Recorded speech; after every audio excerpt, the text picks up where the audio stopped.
आज मैं आपको home science and 10th class के जो इम्पोर्टेंट क्वेश्चन है वो बताने जा रहा हूँ।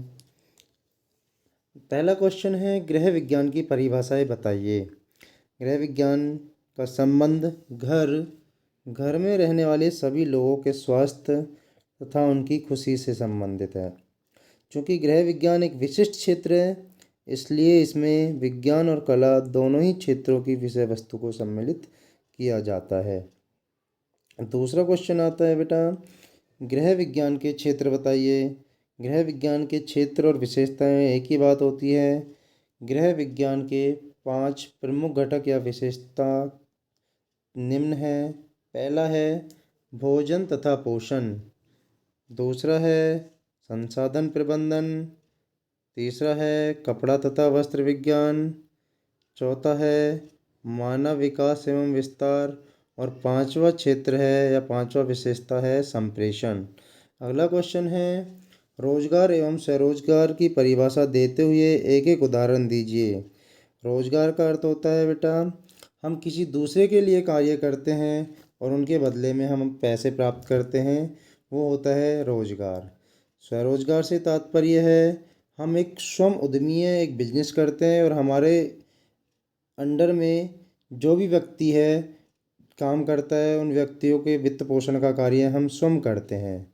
उदाहरण कौन से हैं रोजगार के? जहाँ भी स्टाफ दिख जाए आपको, चाहे वो कैंटीन, रेस्तरां, चाय कॉफ़ी की दुकान का स्टाफ हो, वो रोजगार में आ जाएगा।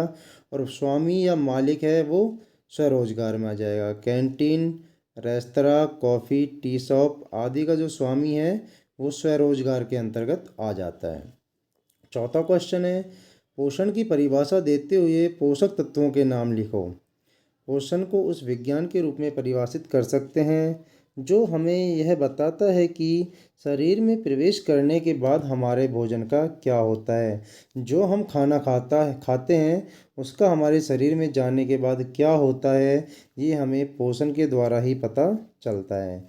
हमारे भोजन में उपस्थित सामान्य पोषक तत्व हैं कार्बोहाइड्रेट, प्रोटीन, वसा, विटामिन्स, खनिज लवण, जल और रेशे। ये 7 प्रकार के पोषक तत्व हैं जो हमारे भोजन में उपस्थित होते हैं। अगला क्वेश्चन है, प्रोटीन की कमी से होने वाले 2 रोगों के नाम बताइए। एक तो है क्वाशियोरकोर, इसमें बच्चे का जो पेट है वो मटके की तरह फूल जाता है। और जो दूसरा रोग आता है वो होता है मैरेस्मस।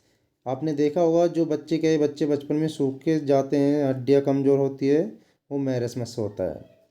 अगला क्वेश्चन है, संतुलित आहार की परिभाषा देते हुए भोजन नियोजन का महत्व बताइए। हम अपने भोजन में सभी 5 भोजन समूहों में से भोज्य पदार्थों को शामिल करते हैं तो हमें सभी पोषक तत्व प्राप्त हो जाते हैं। ऐसे भोजन को संयुक्त रूप से हम संतुलित आहार कहते हैं, जिसमें सारे पोषक तत्व उपस्थित होते हैं। हमारे खाने में जो सारे पोषक तत्व उपस्थित होते हैं। आहार नियोजन के महत्व कौन कौन से हैं? हम अधिकतर लोग दिन में प्रमुख रूप से 3 आहार लेते हैं। नाश्ता, सुबह का, दोपहर का भोजन लेते हैं और रात्रि का भोजन जिसे हम डिनर के रूप में जानते हैं। हमारे शरीर के लिए जो आवश्यक पोषक तत्व हैं वो हमें खाने से प्राप्त होते हैं। भोजन वह प्रक्रिया है जिसमें हम प्रत्येक दिन लिए जाने वाले प्रत्येक आहार के लिए नियोजन करते हैं, वो भोजन नियोजन कहलाता है। अगला क्वेश्चन है, एड्स का पूरा नाम बताते हुए फैलने के तरीके व बचाव के उपाय बताइए। HIV एड्स का पूरा नाम बताना है, ये किस तरीके से फैलता है और इसको फैलने से कैसे रोका जा सकता है। पूरा नाम होता है एक्वायर्ड इम्यूनो डिफिशियंसी सिंड्रोम। एक HIV वायरस होता है जिसकी फुल फॉर्म होती है ह्यूमन इम्यूनो डिफिशियंसी वायरस। यह एक ऐसे विषाणु से होता है जो शरीर के प्राकृतिक प्रतिरक्षा पर आक्रमण करता है, जो हमारे शरीर के सुरक्षा तंत्र पर आक्रमण करता है। अब HIV विषाणु व्यक्ति की प्रतिरक्षण प्रणाली को पूर्णतः नष्ट कर देता है तो एड्स रोग का प्रारंभ हो जाता है। एड्स का जो फुल फॉर्म है वो देख लो, acquired immunodeficiency syndrome. HIV एक तीव्र संक्रामक रोग है जो अत्यंत तेज क्षीणकारी है और व्यक्ति की उत्पादकता को प्रभावित करता है। ये कैसे फैलता है ये देख लो। अगर हम संक्रमित व्यक्ति के साथ असुरक्षित यौन संबंध बनाएंगे तो उसके द्वारा भी एड्स फैलेगा। शारीरिक तरलों जैसे फ्लूइड के आदान प्रदान से, अगर मान लो हम संक्रमित सिरिंज से रक्त चढ़ाते हैं तो भी एचआईवी फैल सकता है। टीके आदि लगाते समय प्रदूषित सुइयों के उपयोग से भी ये वायरस फैल सकता है। कैसे नहीं फैलता? हाथ मिलाने से एड्स नहीं फैलता। गाल पर चुम्बन लेने से, एक ही शौचालय का उपयोग करने से, रोगी के साथ रहने से, भोजन या जल से एचआईवी नहीं फैलता। बचने के उपाय कौन कौन से हैं? यौन संबंध एक व्यक्ति के साथ ही रखना चाहिए। इंजेक्शन लगाते समय एक सिरिंज का उपयोग नहीं करना चाहिए। रक्त चढ़ाने की आवश्यकता केवल पंजीकृत ब्लड बैंक से ही चढ़वाएं। एचआईवी संक्रमित होने पर गर्भधारण करने के लिए चिकित्सक से परामर्श जरूर लें। प्राथमिक उपचार किसे कहते हैं और उसके नियम बताइए। प्राथमिक उपचार वह संभावित जीवन रक्षा तकनीक है जिससे व्यावसायिक चिकित्सा उपचार पहुंचने तक पीड़ित व्यक्ति को लगी चोटों को आरंभिक उपचार प्रदान किया जाता है। अर्थात अगर उस व्यक्ति को कोई चोट लग जाती है तो हॉस्पिटल तक पहुंचने से पहले जो भी हम उपाय करते हैं वो सारे प्राथमिक उपचार में आते हैं। कौन कौन से नियम हैं इसके?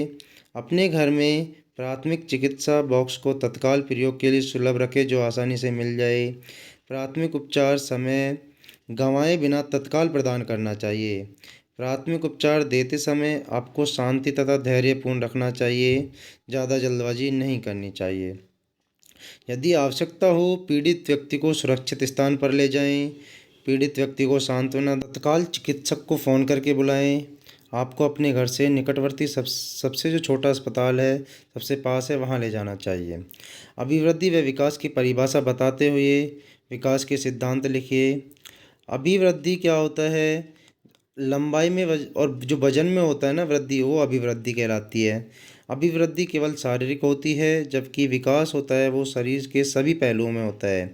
जैसे शारीरिक, ज्ञानात्मक, भाषाई, सामाजिक, भावात्मक सभी पहलुओं में विकास होता है। विकास के सिद्धांत सिर्फ यहाँ पॉइंट लिखने हैं। विकास के कौन कौन से सिद्धांत है? पहला है विकास में परिवर्तन, विकास कैसा होता है। दूसरा है विकास एक निर्धारित पैटर्न क्रम में होता है। सभी व्यक्तियों में जो विकास है वो एक निश्चित तरीके से होता है जो सिर से लेकर नीचे की ओर होता है। केंद्र से बाहर की ओर विकास होता है। इसका मतलब है विकास शरीर के मध्य भाग से प्रारंभ होकर चारों ओर फैलता है। सबसे पहले मध्य भाग का विकास होता है। विकास सामान्य से विशिष्टता की ओर विकास की प्रक्रिया चलती रहती है। विकास सह संबंधित है अर्थात शारीरिक, मानसिक, सामाजिक और भावात्मक विकास एक दूसरे से संबंधित है और सारे एक साथ होते हैं।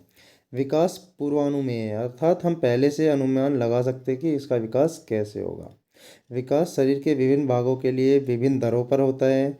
जो अलग अलग भाग हैं शरीर के, उनके लिए भी विकास अलग अलग होता है। विकास स्तर दर स्तर अर्थात क्रमागत होता है। पहले एक स्तर होगा, फिर दूसरा होता है। बाद के विकास की तुलना में आरंभिक विकास अधिक महत्वपूर्ण है। विकास एक सतत प्रक्रिया है। व्यक्तिगत रूप से विकास में अंतर होता है। सारे व्यक्ति एक जैसे नहीं होते हैं, उनमें कुछ ना कुछ विभिन्नता पाई जाती है।